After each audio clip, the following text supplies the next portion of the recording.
صلیبی جنگوں کا جو ماسٹر مائنڈ تھا سینٹ روئز، جب وہ مرنے لگا تو مرتے وقت اس نے وصیت کی تھی، ہم نے ہتھیاروں کے ذریعے جنگیں لڑی، فوجوں کے ذریعے ہم نے جنگیں لڑی، ہم نے میدانوں کے اندر مسلمانوں کا مقابلہ کیا، وقتی طور پر کچھ فائدہ ہوا، لیکن اسلام کی حقانیت کی بنیاد پر، اسلام کی صداقت کی بنیاد پر اور اسلام کی مضبوط قوت کی بنیاد پر ہماری کوئی کوشش کارگر نہ ہوئی، اور اسلام جیسے پہلے چمک رہا تھا اس سے زیادہ تابناکی کے ساتھ میں جو ہے وہ افق کے اوپر نمودار ہو رہا ہے۔ لہذا میں مرتے وقت اپنی ساری زندگی کا جو نچوڑ ہے اور ساری زندگی کا جو تجربہ ہے وہ تمہیں وصیت کر کے جا رہا ہوں کہ میرے بعد میں اب تم میدان میں مت لڑنا، اگر تمہیں اسلام کو دبانا ہے تو اس کے لیے تمہیں کرنا یہ ہوگا کہ مسلمان حکمرانوں کے درمیان تم فکری جنگ چھیڑ دینا اور ان کے آپس کے اندر پھوٹ پیدا کرنا، اور دوسرا کام تم یہ کرنا کہ جہاں پر بھی کوئی اسلام کے اوپر مضبوط سے جمنے والی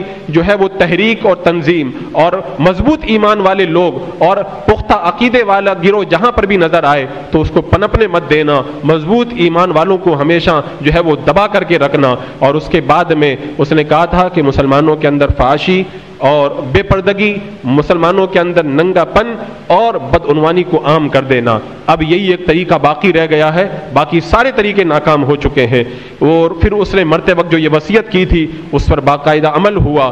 اور صلیبی جنگوں کے بعد میں ایک باقاعدہ مستقل ڈپارٹمنٹ وجود کے اندر آیا عیسائیوں کا، جسے اشراقیت کے نام سے جانا جاتا ہے۔ اس کا طریقہ کار یہ رہا کہ وہ اسلامی کتابوں کو پڑھتے، قرآن کو پڑھتے، احادیث کو پڑھتے، اور پھر ان کتابوں کے ذریعے وہ اسلام کے اوپر اعتراض کرنے کے راستے پیدا کرتے، مسلمانوں کے ذہن کو خراب کرنے کے راستے پیدا کرتے۔ اس کے لیے باقاعدہ 13ویں صدی یعنی آج سے 700 سال پہلے مسلمانوں کا جو نصاب ہے اس یورپ کی یونیورسٹیوں کے اندر سلیبس کے اندر داخل کیا گیا، اور باقاعدہ اسلام کے اوپر پورا ریسرچ کیا گیا، پڑھنے کے لیے نہیں بلکہ اس لیے تاکہ اس کے ذریعے اسلام پر اعتراضات کیے جا سکے۔ اور پھر جب 18ویں صدی 17ویں صدی آئی یعنی آج سے 300 سال پہلے، تو پھر عربی زبان کے اندر مسلمانوں کا جتنا علمی سرمایہ تھا اس کو انگلش کے اندر ٹرانسلیشن کیا گیا، اور ٹرانسلیشن کر کے اسے باقاعدہ انگریزوں نے پڑھا، اور پڑھنے کے بعد میں 300 سال پہلے اس پر کام شروع ہوا، اور کام کا انداز یہ تھا کہ انہوں نے جب اسلامی علوم کو پڑھا اور اسلامی علوم کو پڑھنے کے بعد میں انہوں نے عربی زبان کو سیکھ کر کے باقاعدہ طور پر اسلام پہ عربی زبان کی کتابوں سے نکال کر کے اعتراضات کرنا شروع کیا۔ قرآن کے اندر اعتراضات، حدیثوں پر اعتراضات، موضوع روایتوں کو لوگوں کے اندر پھیلا دینا، لوگوں کے اندر دینی غیرت کو کم کرنا، اسلام پر پختگی کو لوگوں کے دلوں سے ہٹانا اور کم کرنا، شریعت مطہرہ کے جو قانون ہیں، جو احکامات ہیں اور دین کا جو اصول ہے اس کو نشانہ بنانا اور اس پر طرح طرح کے اعتراضات کرنا، اور پھر مغربی دنیا کو، یورپ کو چمکا کر کے دکھانا، ہائی لائٹ کر کے دکھانا، مسلمانوں کو کمزور اور نا امید اور انتہائی جو ہے وہ گرا ہوا کر کے دکھانا، تاکہ لوگ ہماری طرف مائل ہوں، اور طرح طرح کی تحقیقات کو پیش کر کے لوگوں کو رجانا اور اپنے قریب کرنا۔ یہ باقاعدہ 17ویں صدی کے بعد میں ایک پورے ٹارگیٹ کے طور پر کام شروع ہوا۔ یہ اشراقیت کا ایک دور تھا۔ اس کے بعد میں پھر آگے بڑھ کر کے استعماریت آئی۔ استعماریت کے ذریعے انہوں نے باقاعدہ اپنے ہدف کو متعین کیا۔ ان کے بڑے بڑے 3 ہدف تھے۔ پہلا ان کا نشانہ یہ تھا کہ سب سے پہلے خلافت اسلامیہ کا خاتمہ کرنا، کیونکہ دنیا کے اندر اگر ایک مسلم حکومت کمزور ہوتی ہے تو دوسری مسلم حکومت اسے خلافت اسلامیہ کے ذریعے طاقت پہنچاتی ہے۔ اس کے لیے انہوں نے باقاعدہ مصر کے مصطفیٰ کمال پاشا کو اپنا کٹ پتلی بنا کر کے خریدا، جس نے 1924 کے اندر خلافت اسلامیہ کے خاتمے کا اعلان کیا۔ یہ اتنا بڑا نقصان ہے جو اس پچھلی صدی کے اندر مسلمانوں نے اٹھایا، اتنا بڑا نقصان 1400 سال کی تاریخ کے اندر ہمیں کہیں پر بھی نظر نہیں آتا ہے۔ استعماریت کا دوسرا ٹارگٹ یہ تھا کہ مسلمانوں کے مقدس مقامات کے اوپر قبضہ کرنا۔ اسی ٹارگٹ کے نظریے کے اندر اسی پچھلی صدی کے اندر اسرائیل نے بیت المقدس کے اوپر قبضہ کیا، اور مکہ مدینہ کے اوپر وہابیوں کو قبضہ دلایا گیا۔ اور پھر ان کا تیسرا ٹارگٹ تھا مسلم ممالک کا خاتمہ کرنا، یہ آپ اپنی نگاہوں کے سامنے دیکھ رہے ہیں ایک ایک کر کے اس پر کس طریقے سے عمل ہو رہا ہے۔ یہ مختصر سا ایک خاکہ ہے جو میں نے آپ کے سامنے رکھا۔ اب اس کے بعد میں آئیے 1995 کے اندر پھر باقاعدہ امریکہ کے اندر اس بات کا اعلان کیا گیا کہ اب دنیا گلوبلائزیشن کے اندر تبدیل ہو چکی ہے اور پوری دنیا ایک چھوٹے سے گاؤں کی صورت کے اندر ہماری نگاہوں کے سامنے ہے۔ یہ اعلان بھی باقاعدہ اسلام کے خلاف ایک بہت بڑی پلاننگ ہے اور اس کے نتیجے کے اندر پوری دنیا کو ایک چھوٹا سا گاؤں بنا کر کے پوری دنیا کے اندر اسلام کو نشانہ بنانا۔ اب اس کے اندر کیسے کیسے کام کیا گیا،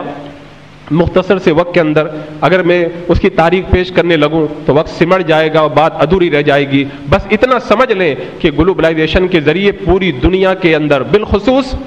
اسلامی ممالک کے اندر مغربیت کو اور مادیت کو داخل کیا گیا۔ اب اس کے لیے ان کا طریقہ کار کیا رہا؟ انہوں نے پہلے ہماری کمزوریوں کو دیکھا۔ ہماری 3 بڑی کمزوریاں ہیں۔ پہلی بات کہ مالی اعتبار سے ہم کمزور ہیں، دوسری بات تعلیمی اعتبار سے ہم کمزور ہیں، اور تیسری بات مختلف بیماریوں کے اندر مبتلا قوم موجود ہے۔ تو انہوں نے ان تینوں کو ٹارگیٹ بنایا۔ تعلیم کے نام پر انہوں نے بڑے بڑی یونیورسٹیاں قائم کی، بڑے بڑے کالج قائم کیے، اور پھر ان کالجوں کے اندر مسلمانوں کے بچے جب پڑھنے گئے تو ان کا سلیبس انہیں اسلام سے بیزار کرنے والا رکھا گیا۔ علماء کی برائی ان کو سکھائی گئی، دین سے بیزاری سکھائی گئی، شریعت سے نفرت ان کے دل کے اندر پلائی گئی، اور اس کے ذریعے لوگوں کو دین سے بیزار کرنے والا مواد انہیں پڑھا کر کے انہیں ڈاکٹر تو بنا دیا گیا، انجینئر بنا دیا گیا، بہت کچھ بنا دیا گیا، لیکن اسلام کی جو محبت ایک پڑھے لکھے انسان کے دل میں ہونا چاہیے اسے ان کے دل سے نکال کر کے دور کر دیا۔ تعلیمی کمزوری کے ذریعے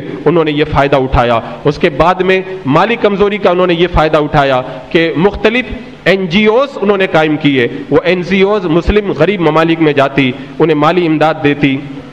ان کے لیے طرح طرح کے جو ہے وہ پیکیج پاس کرتی، اور آپ جانتے ہیں جو بندہ کسی سے جب امداد لے لیتا ہے تو پھر ایک اعتبار سے اس کا غلام بن جاتا ہے۔ اس طریقے سے انہوں نے مسلمانوں کا اعتماد حاصل کر کے ان کی فکر اور ان کی غیرت ایمانی کو بدل کر کے رکھ دیا۔ اور پھر جہاں تک بیماریوں کا تعلق ہے، بیماریوں کے نام پہ انہوں نے بڑے بڑے ہاسپٹل قائم کیے، اور ہر بندہ جب بیمار ہوگا تو اسے اپنے علاج کے لیے وہاں پہ جانا پڑے گا، اور اس طریقے سے انہوں نے باقاعدہ پورے طور پر ہمیں اپنی گرفت میں لے کر کے ہم سے حلال و حرام کی تمیز کو ختم کروا دیا۔ تو یہ مغربیت کا ایک طوفان تھا جو 1995 کے گلوبلائزیشن کے اعلان کے بعد میں اٹھایا گیا، جس کا نتیجہ آج ہماری نگاہوں کے سامنے ہے۔ اس کے لیے انہوں نے کئی طریقے لائے۔ ایک میڈیا کا استعمال کیا۔ میں آپ کو بتاؤں میڈیا کا استعمال وہ مغربیت کو نافذ کرنے اور اسلامی غیرت کو ختم کرنے کے لیے 2 طریقے سے کرتے ہیں۔ انہیں پتہ ہے میڈیا پر، سوشل میڈیا پر اور اخبارات کے اندر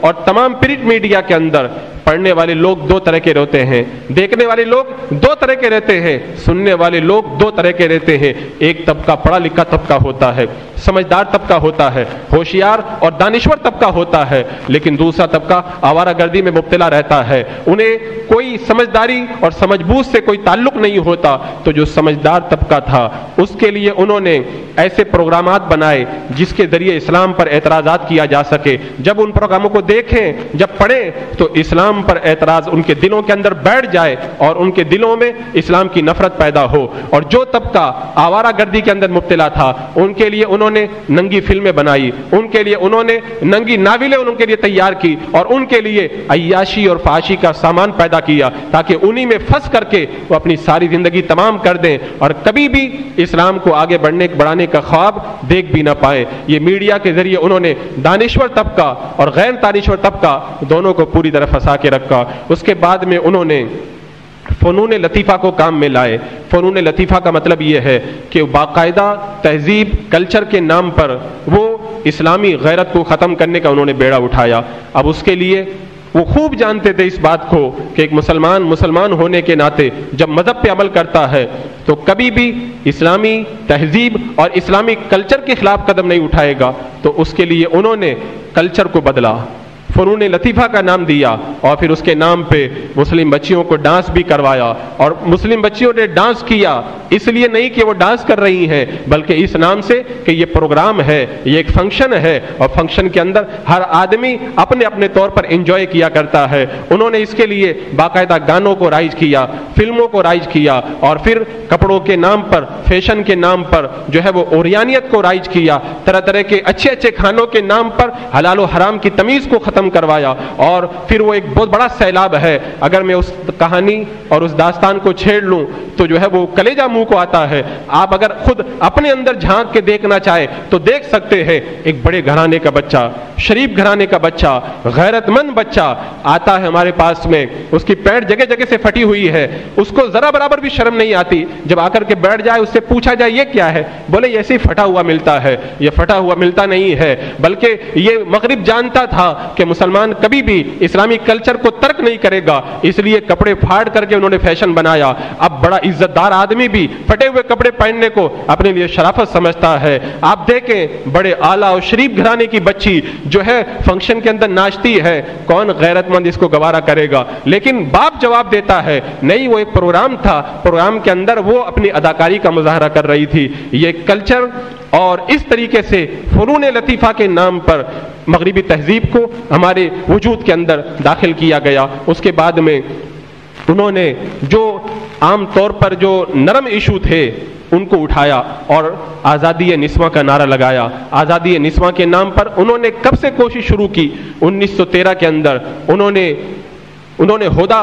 شاراوی نامی ایک عورت کو اس چیز کے لیے خریدا جس نے سب سے پہلے اس بات کا اعلان کیا تھا کہ پردہ اسلام کے اندر کوئی چیز نہیں ہے، میں پردے کا بائیکاٹ کرتی ہوں۔ اور 1923 کے اندر اٹلی کے شہر روم کے اندر ایک بہت بڑی ساری دنیا کی خواتین کی کانفرنس ہوئی۔ اس کانفرنس کے اندر اس خاتون نے آج سے تقریباً 100 سال پہلے اپنا برقع اتار کر کے اپنے قدموں کے نیچے ڈالا اور اپنے پاؤں سے مسل کر کے کہا آج کے بعد میں پردہ کوئی چیز نہیں ہے، جو عورت چاہے جس طرح کا لباس پہنے اس کے اوپر کوئی پابندی نہیں ہے۔ یہ سب کیا تھا؟ وہی جو ایک سوچی سمجھی سازش تھی، اسی کے ذریعے جو ہے وہ کام آگے بڑھایا گیا، اور پھر اس کے لیے پہلے پردہ ہٹایا گیا، اس کے بعد میں گھر کی چار دیواری سے باہر نکلنے کے لیے کہا گیا، اس کے بعد میں مردوں کے ساتھ میں ملاپ پر آمادہ کیا گیا، اور پھر 2 قدم آگے بڑھا کر کے مردوں کے ساتھ میں کام کرنے کے لیے لبایا گیا، اور پھر نتیجہ نکلتے نکلتے انہیں اداکارہ بنایا گیا، انہیں ایئر ہوسٹس بنایا گیا، انہیں جو ہے وہ ایسے اورانیت اور فاشیت کے نام پر ماڈل بنا کر کے پیش کیا گیا۔ اپنے مقاصد میں وہ کامیاب ہو گئے، اور مسلم معاشرہ جو ہے وہ ٹکٹکی باندھ کر کے دیکھتا رہ گیا، وہ سمجھ بھی نہیں پایا کہ اسلام کیا کہتا ہے اور ہم کیا کرنے جا رہے ہیں۔ عزیزان مکرم، یہ بہت بڑا فکری سیلاب تھا۔ میں نے ابھی شروع میں جو کہا تھا کہ جو جنگیں فوجوں کے ذریعے لڑی جاتی ہے، جنگ ختم ہونے کے بعد میں قومیں پھر سنبھل جاتی ہیں۔ جو جنگیں ہتھیاروں کے ذریعے لڑی جاتی ہے، جب جنگ کا خاتمہ ہو جاتا ہے قومیں پھر اٹھ کر کے کھڑی ہو جاتی ہے۔ لیکن فکری جنگ ایک ایسی جنگ ہے جب انسان کی فکر بدل جائے، جب انسان کی سوچ بدل جائے، انسان کا نظریہ بدل جائے، تو انسان مر جاتا ہے لیکن اس کی فکر اس کی اولاد میں چلی جاتی ہے، اس کا نظریہ اس کی نسلوں کے اندر منتقل ہو جاتا ہے، اور اس کی جو سوچ ہے اس کے خاندان کے اندر باقی رہ جاتی ہے۔ تو جب فوجی اور لشکری میدان کے اندر جب یورپ شکست کھا گیا تو یہ دوسرا طریقہ انہوں نے جنگ کا استعمال کیا، اور فکری جنگ کے ذریعے انہوں نے مسلمانوں کو پسپا کیا۔ آج آپ نگاہ اٹھائیں اور ایک طرف سے لے کے پوری دنیا کا کنارہ تک آپ دیکھ لیں، آج فکری جنگ کے اندر یورپ کتنا کامیاب ہو چکا ہے۔ ہمارا کلچر بدل دیا گیا، ہماری تعلیم بدل دی گئی، ہماری زبان بدل دی گئی، ہماری فکر اور سوچ بدل دی گئی۔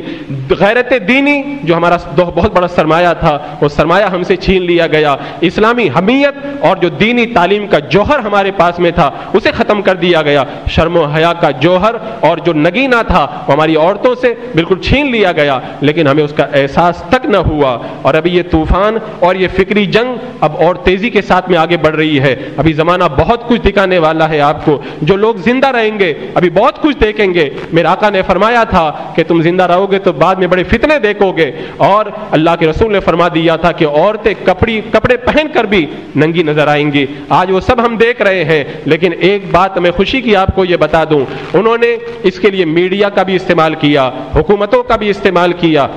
اس کے لیے انہوں نے مال کا بھی استعمال کیا، سب کچھ کیا، لیکن اس کے باوجود بھی اسلام کی طاقت ختم نہیں ہوئی۔ ابھی میں نے کل کے اخبار کے اندر پڑھا ہے، جاپان کی سرزمین پر پچھلے چند مہینوں کے اندر، چند سالوں کے اندر جاپان میں مسلمانوں کی آبادی ڈبل ہو چکی ہے۔ یعنی وہ اس چیز کے اوپر حیرت میں مبتلا ہے۔ جاپان کی کل کی رپورٹ آئی کہ کل کا اخبار لکھ رہا ہے کہ اسلام پھر بھی اپنی پوری طاقت کے ساتھ میں آگے بڑھ رہا ہے۔ اسلام کی فطرت میں خدا نے وہ لچک دی ہے، جتنا دباؤ گے اتنا ہی یہ ابھرے گا۔ بس صرف ضرورت اس بات کی ہے، ہماری طرف سے جو کمیاں آئی ہیں،